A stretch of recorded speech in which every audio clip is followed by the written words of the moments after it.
अस्सलामुअलैकुम, programmer Cheema hair.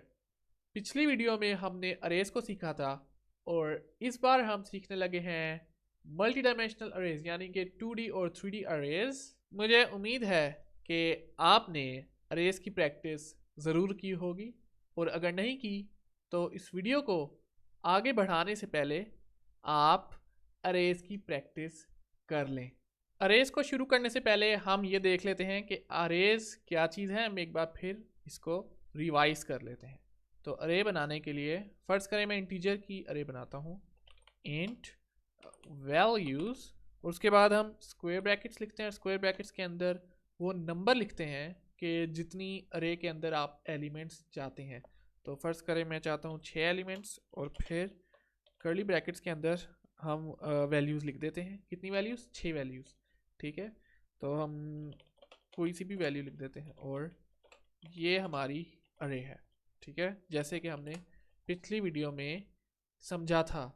इस अरे को हम वन डायमेंशनल अरे भी कह सकते हैं क्योंकि आप देख सकते हैं कि एक ही सादी सी लिस्ट है नंबरों की। अब हम एक 2D अरे को बनाकर देखते हैं, यानी कि 2 डायमेंशनल अरे। तो मैं लिख देता हूँ स्ट्रिंग। अब स्ट्रिंग की अरे बनाते हैं, एनिमल्स, और ये आप देख सकते हैं स्क्वायर ब्रैकेट्स, जैसे कि उससे ऊपर वाली की एग्जाम्पल में भी हैं वैल्यूज़ वाले में। लेकिन हम यहाँ 2 पेयर्स बनाएंगे स्क्वायर ब्रैकेट्स के। जी हाँ, 2 पेयर्स, और ये दूसरा पेयर आ गया।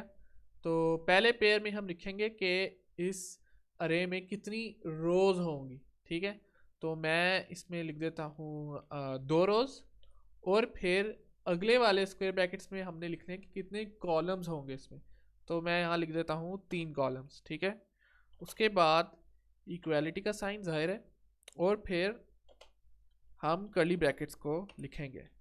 अब सवाल ये है कि इनको कर्ली ब्रैकेट्स में किस तरह से लिखना है। ये उस तरह से नहीं है जिस तरह वन डायमेंशनल अरे में था, ये थोड़ा सा मुख्तलिफ तरीका है। बस आपने इतना करना है कि यहाँ आपने उतनी कर्ली ब्रैकेट्स लगा देनी है जितनी की रोज़ है अंदर। तो यहाँ 2 रोज़ हैं, यानी कि 2 पेयर्स मज़ीद कर्ली ब्रैकेट्स के एक कर्ली ब्रैकेट के पेयर के अंदर। ठीक है, क्या समझ आई? 2 कर्ली ब्रैकेट्स के पेयर हमने लिखे हैं एक बाहर वाली कर्ली ब्रैकेट के अंदर। ठीक है, और ये इसलिए क्योंकि रोज हमने कितनी बताई? 2 बताई। ठीक है, और अब हम इन रोज के अंदर लिखेंगे 3 एलिमेंट्स, क्योंकि 3 जो है क्या है? कॉलम। ठीक है, तो एक रो के अंदर 3 कॉलम होंगे, यानी कि 3 एलिमेंट होंगे, जाहिर है। तो मैं यहाँ लिख देता हूँ कैट, डॉग और वुल्फ। ठीक है, और यहाँ मैं लिख देता हूँ पैरट, रॉबिन, स्पैरो। ठीक है, तो आप ये देख सकते हैं कि यहाँ क्या हो रहा है? 2 रोज, एक ये रो और दूसरी ये रो। ठीक है, 3 कॉलम्स, एक ये कॉलम कैट पैरट और दूसरा कॉलम डॉग रॉबिन और तीसरा कॉलम वुल्फ स्पैरो। 3 कॉलम्स। अब हम वैल्यूज़ को सेट करने के बाद इसको प्रिंट भी करते हैं। तो प्रिंट करने का क्या तरीका है? हम ज़ाहिर है फॉर लूप को यूज़ करेंगे, जैसे कि मैंने आपको पहले बताया कि फॉर लूप अरेज को मैनिपुलेट करने के लिए या उनकी वैल्यूज़ प्रिंट करने के लिए या उनको इस्तेमाल करने के लिए सबसे बेहतरीन तरीका है और सबसे ज़्यादा इस्तेमाल होने वाला तरीका है फॉर लूप। तो हम यहाँ लिखते हैं फॉर इंट एक्स, एक्स से मुराद रोज़। ठीक है, एक्स बल्कि वाई कर लेते हैं, वाई से मुराद रोज़, Y is equal to 0, Y is smaller than 2, Y plus plus. ठीक है, तो ये हो गया एक फॉर लूप, और ये फॉर लूप जो है ये रिप्रेजेंट कर रहा है रोज़ को, इसलिए हमने यहाँ 2 लिखा है। तो ये बात जहन में रहे। और अब हम एक और फॉर लूप लिखने लगे हैं, फॉर लूप के अंदर फॉर लूप। और अब ये वाला जो फॉर लूप है ये कॉलम्स को रिप्रेजेंट करेगा। X is smaller then 3 x plus plus. ठीक है, तो इसमें जो 3 है ये क्या है, ये कॉलम्स है, कॉलम्स। ठीक है, ये जहाँ जो तुमने एनिमल्स में 3 लिखा है ये इसको रिप्रेजेंट कर रहा है। ठीक है, अब हम इसको सी आउट करते हैं। तो सी आउट एनिमल्स वाई, क्योंकि पहले रो है। ठीक है, वाई से हमने रो को सेट करना है। उसके बाद एक्स, एक्स क्या है, कॉलम। तो एक्स से हमने कॉलम को सेट किया, तो 2 3। वाई जो था क्या था, वाई रो के लिए था, तो वाई हमने वहीं लिखा जहाँ ये 2 है, और इसी तरह एक्स के साथ भी किया, एक्स 3 वाली जगह पे एक्स। ठीक है, और उसके बाद हम यहाँ एक स्पेस लगाते हैं, और फिर हाँ बस इतना कर लेते हैं। अब इसको सेव करके इसको रन करने से पहले एक और काम करते हैं, वो ये है कि जब हम इन तीनों को प्रिंट कर लेंगे, जाहिर है हम एक रो को पहले जा रहे हैं और उस रो के पहले सारे एलिमेंट्स प्रिंट होंगे। तो उसके बाद हम चाहते हैं कि एंडल हो, एंडल से मुराद के जाहिर है लाइन एक नई डले, हाली मतलब लाइन हो जाए, इंटर हो जाए। तो उसके लिए हम सी आउट एंड एल लिख देते हैं यहाँ, और थोड़ा बेहतरी के लिए फ्लश भी यहाँ लिख देते हैं। और इसको अब हम सीरियल F5 करके रन करके देखते हैं कि क्या होता है। ये रहा result, cat dog wolf parrot robin sparrow, बिल्कुल उसी तरह जिस तरह हमने अरे को सेट किया था। गौर करें कि हम पहले y0 पे थे, तो y0 पर x 0 से 3 गया, यानी कि एनिमल 0 0, एनिमल 0 1, एनिमल 0 2, और उसके बाद फिर हम इस लूप से निकल गए, पहले वाले फॉर लूप से, और फिर दूसरे वाले, और जब हम निकल गए इस फॉर लूप से तो जाहिर है कि एक दफ़ा एंडल हुआ, और उसके बाद हम फिर से यहाँ आ गए, और फिर y0 की बजाय 1 हुआ, और फिर से हम इसके अंदर गए तो एनिमल्स 1 0, फिर एनिमल्स 1 1, फिर एनिमल्स 1 2 प्रिंट हुए। तो जाहिर है अभी शायद आपको समझ ना आ रही हो, मैं इसको दिखाता हूँ कि मैं क्या कह रहा हूँ। इसी फॉर लूप को हम सी आउट, एक एक सी आउट करके दिखाता हूँ मैं।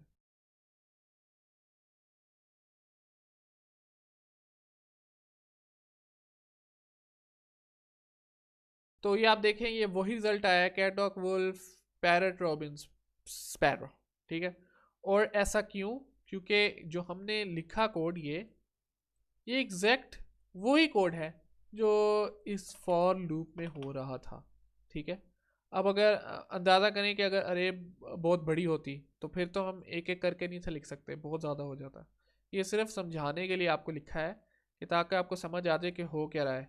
पहले ज़ीरो जो है, zero y is equal to zero, उसके उसके जो है सारे x से हम गुजरे। ठीक है, x 0 1 2 0 1 2। ठीक है, और उसके बाद हम जब ये x का काम हो गया पूरा तो एक एंडल आया, और फिर y में एक ऐड हुआ, y 1 हो गया, और फिर वही प्रोसेस फिर रिपीट हो गया, y जो है 1 फिर 0 1 1 1 2 x जो है। ठीक है, और एंड पे फिर वही एंडल आ गया। तो इस तरह से ये फॉर लूप चल रहा था। मैंने आपको इसको जितना मैं बेहतर करके बता सका बता दिया।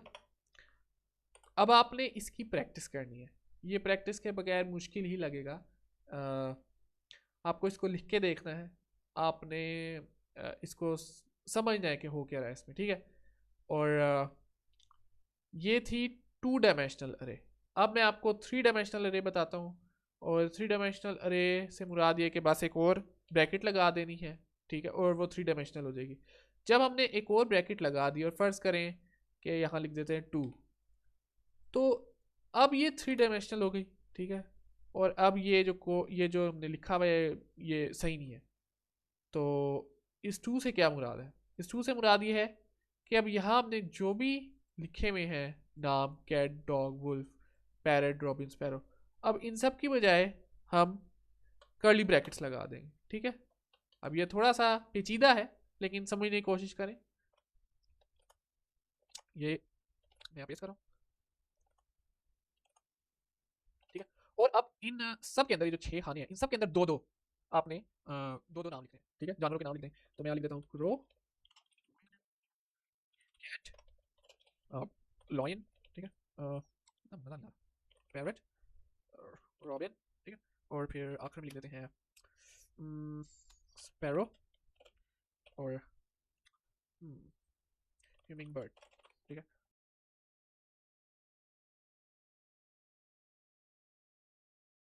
तो ये है थ्री डायमेंशनल अरे। इसमें क्या हो रहा है कि यहाँ सबसे पहले कर्ली ब्रैकेट लगाई, उसके बाद जो है कर्ली ब्रैकेट के बाद हमने रोज वाली ब्रैकेट्स लगाई दो, जैसे कि यहाँ लिखा है, और फिर उन रोज के अंदर तीन कॉलम्स वाली कर्ली ब्रैकेट्स लगाई, ठीक है। इस दफ़ा नाम नहीं लिखे, इस दफ़ा कर्ली ब्रैकेट्स लिखी, और उन कॉलम के कर्ली ब्रैकेट्स के बाद दो नाम लिखे, उनके अंदर दो नाम। इसको हम कह सकते हैं क्यूब वाला सिस्टम है कि एक विड्थ होती है, एक हाइट होती है और एक ब्रेथ भी होती है, ठीक है। कि जो 3D होता है जाहिर है वो एक क्यूब कह लो, क्यूब ज़रा आप क्यूब को तस्वर करें, विड्थ, हाइट और ब्रेथ या थिकनेस कह लें, ठीक है।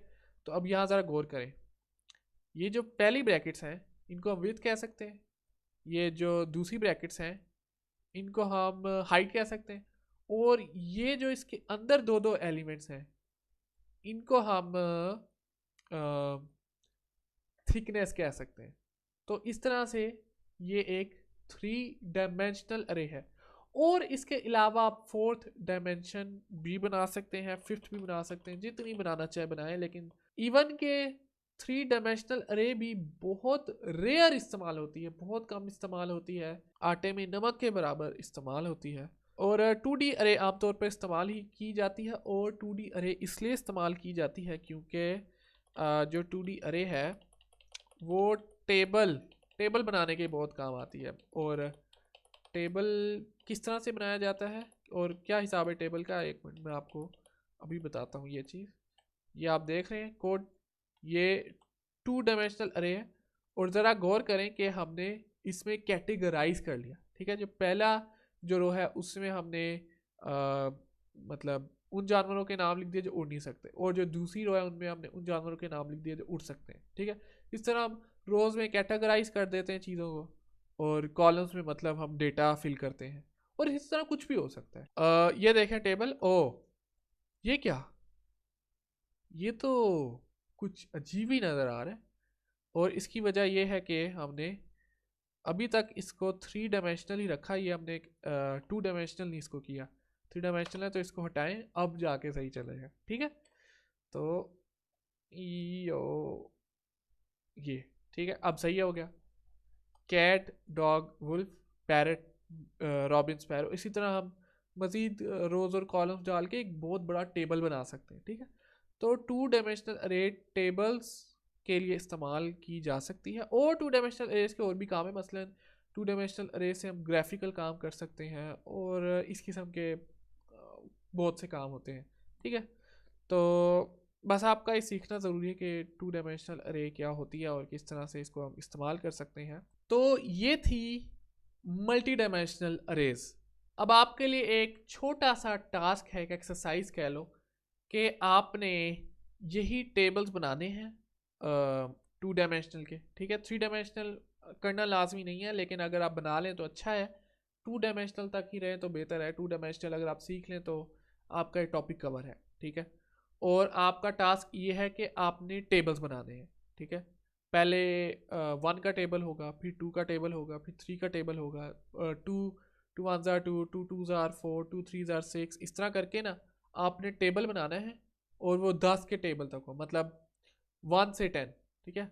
1 1 ज़ार 1, 1 2 ज़ार 2, इस तरह करके 10 तक, और फिर 2 का भी टेबल 10 तक, फिर 3 का भी इसी तरह 10 का टेबल 10 तक, 10 1 ज़ार 10, 10 2 ज़ार 20, 10 10 ज़ार 100, ठीक है। इसी तरह आपने पूरा एक टेबल बनाना है मल्टीपल्स का, कि 2 के मल्टीपल्स, 3 के मल्टीपल्स, 4 के मल्टीपल्स, 10 तक, ठीक है। तो उसमें मैं आपको पहले ही बता दूं कि रोज़ और कॉलम्स 10 बाई 10 होंगे, जाहिर है, और आपने इसको बनाकर आपकी अच्छी खासी प्रैक्टिस हो जाएगी 2 डायमेंशनल अरेज की। आपने 2 डायमेंशनल अरे को वाइल लूप के ज़रिए भी सारा का सारा प्रिंट करके देखना है, जी हाँ, वाइल लूप के ज़रिए, फॉर लूप नहीं। अभी आपको मैंने फॉर लूप का तो सिखा दिया, इसी को आप वाइल लूप इस्तेमाल करके सारा का सारा प्रिंट करें 2 डायमेंशनल अरे को। मुझे उम्मीद है कि आपको मल्टी डायमेंशनल अरेज की थोड़ी बहुत समझ आई होगी, और अगर आपको मल्टी डायमेंशनल अरेज की ज़रा भी समझ आई है तो फिर इस वीडियो को लाइक करें, दूसरों के साथ शेयर करें, और साथ ही साथ इस चैनल प्रोग्रामर चीमा को सब्सक्राइब भी करते जाएं। अपना और अपनी फैमिली का ख़ास ख्याल रखें। मिलते हैं अगली वीडियो में। अल्लाह हाफिज़।